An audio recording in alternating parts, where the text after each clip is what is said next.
Konnichiwa minasan. O genki desu ka? Hi everyone, this is Sakshi from Japanese 24/7 and today we're going to talk about Japanese language, its scriptures and its basic characteristics. तो सबसे पहले तो language हमें क्यों, what is the need of language, language की हमें ज़रूरत ही क्यों है? लैंग्वेज की ज़रूरत इसलिए है कम्युनिकेट करने के लिए, राइट? तो ताकि मेरी बात कोई समझ सके और मैं किसी और की बात समझ सकूं, राइट? इस कम्युनिकेशन के लिए हमें लैंग्वेज की ज़रूरत है। तो अगर हम किसी भी लैंग्वेज की बात करें तो उसके कई पार्ट्स होते हैं, जैसे कि कम्युनिकेशन हम दो तरीके से कर सकते हैं बेसिकली, या तो स्पोकन कम्युनिकेशन या फिर रिटन कम्युनिकेशन। तो स्पोकन के लिए तो अगर हम जापानीज की बात करें तो स्पोकन के लिए ग्रामर और वोकैबुलरी से हम सफिशिएंट है, हमारे लिए सफिशिएंट है वो। बट स्क्रिप्ट कहाँ आती है जापानीज की? स्क्रिप्ट की हमें तब जरूरत पड़ती है जब हमें रिटन कम्युनिकेशन के थ्रू बात करनी है, राइट? तो जापानीज में 3 स्क्रिप्ट होती हैं, hiragana, katakana and kanji.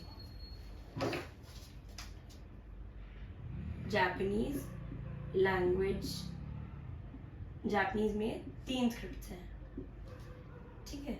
Hiragana, katakana and kanji, right? ये तीनों स्क्रिप्ट्स हम साइमल्टेनियसली यूज करते हैं और इसलिए हिरागाना जो है, हिरागाना बेसिकली जापानीज ओरिजिन के वर्ड्स के लिए, whatever words we have in Japanese language can be written in hiragana. तो जो भी जापानीज लैंग्वेज के वर्ड हैं सब हम हिरागाना में लिख सकते हैं। तो फिर हमें काताकाना की क्यों जरूरत है? काताकाना की जरूरत हमें इसलिए है कि जो भी फॉरेन वर्ड्स हैं, any words that are foreign to the Japanese language, loan words, जो वर्ड्स बाहर से आए हैं। फॉर एग्जाम्पल अगर हम बोलें रेडियो, रेडियो के लिए जापानीज लैंग्वेज में हमारे पास कोई वर्ड नहीं है, तो अगर हम बोले रेडियो तो रेडियो को हम राजियो बोलते हैं जापानीज लैंग्वेज में, और उसको लिखने के लिए हमें काताकाना की जरूरत पड़ती है क्योंकि वो एक फॉरेन वर्ड है और लोन वर्ड है, वो इंग्लिश से लिया गया है, तो उसको बोलने के लिए हमें काताकाना की जरूरत है। वैसे ही फॉर नेम्स, मेरा नाम हो गया, समझ लीजिए कोई जॉन है, जॉन का नाम लिखना है तो वो हम काताकाना में लिखेंगे। Similarly country names, for example Canada, Canada को हम जापानीज में बोलते हैं कानाडा, तो कनाडा हम काताकाना में अगेन लिखेंगे। और काताकाना और हिरागाना का बेसिक डिफरेंस ही यही है कि हिरागाना जापानीज ओरिजिन के वर्ड्स के लिए है और काताकाना फॉरेन वर्ड्स के लिए है। अब बात करते हैं कांजी की। कांजी बेसिकली चाइना से अडॉप्ट की गई है और अगर हम थोड़ा पीछे जाएं तो हम देखेंगे 4th सेंचुरी एडी तक जापानीज लैंग्वेज तो थी, बट उनके पास कोई स्क्रिप्ट ही नहीं थी अपनी। जब चाइना से ट्रेड स्टार्ट हुआ, कोरिया, चाइना, इन सब से ट्रेड स्टार्ट हुआ, तब जाके पिक्चर्स के थ्रू कांजी आई। और तो ये जो कैरेक्टर है वो चाइनीज कैरेक्टर है कांजी, पिक्चर्स हैं और आइडियाज हैं, उनके थ्रू जापान ने उनको अडॉप्ट करके अपनी स्क्रिप्ट बनाई कांजी। तो अगर मैं आपको कांजी का थोड़ा सा जिस्ट दूं तो कांजी फॉर एग्जांपल बहुत इंटरेस्टिंग भी है। लोग कहते हैं जापानीज बहुत टफ है, बट वो साथ में इंटरेस्टिंग भी है। देखिए, जैसे अगर हम बात करें, ये है पहाड़, राइट? पहाड़ जैसे लग रहे हैं, और अगर तो पहाड़ से, ये है पहाड़ की कांजी, यामा, इसको बोलते हैं हम लोग यामा, और ये हिरागाना है, और ये जो इसकी पिक्चर है ये कांजी है। सिमिलरली ये देखिए, ये कांजी है, जापानीज लैंग्वेज की कांजी।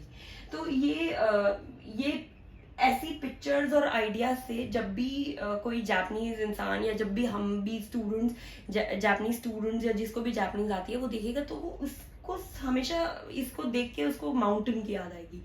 तो ऐसे ही फॉर एग्जाम्पल मुझे वाटर बनाना, रिवर कैसी होती है, ऐसे, तो इसी से जुड़ के ये रिवर की कांजी बनी है, कावा, इसको बोलते हैं कावा, ये कावा रिवर की कांजी है, राइट?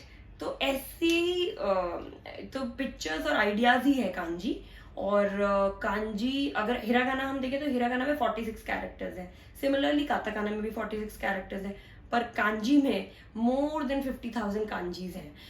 बट डरिए नहीं, बिकॉज उतनी कांजी की किसी को जरूरत नहीं है। आज एक नॉर्मल जापानीज इंसान भी 2000 to 2500 कांजीज के साथ आराम से अपना मतलब उसको उतनी ही पता है और उनका आराम से अपना गुजारा हो जाता है।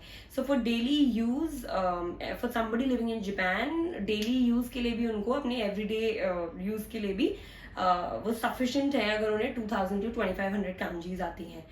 और जापानीज में साइन बोर्ड्स मोस्टली कांजी में होते हैं और फॉरेनर्स के लिए वो इंग्लिश में भी लिखे होते हैं, मतलब जापानीज रिटन इन इंग्लिश, उसको हम बोलते हैं रोमाजी। रोमाजी। तो जब हम जापानीज शुरू करते हैं पढ़ाई तो हम बेसिकली जापानीज को इंग्लिश में ही पढ़ते हैं। तो अगर मुझे जापानीज, ये देखिए इसको बोलते हैं निहॉन, ये कांजी है, ये जापान, इसका मतलब है निहॉन मतलब जापान। तो अगर हमें निहॉन जो कि काताकाना में लगा है, अगर हमें इसको रोमाजी में मैं बोलूं तो हम इसको इंग्लिश में लिखते हैं निहॉन।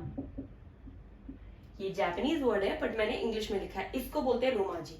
तो बेसिकली यही जापानीज की तीन मेन स्क्रिप्ट्स हैं और रोमाजी फॉरेनर्स की हेल्प के लिए बनी गई है।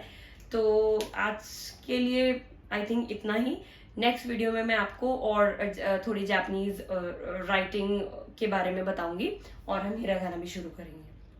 तो आज के लिए इतना ही। अगर आपको ये वीडियो थोड़ी भी यूजफुल लगी हो तो प्लीज इसको लाइक करें और मुझे सब्सक्राइब करें।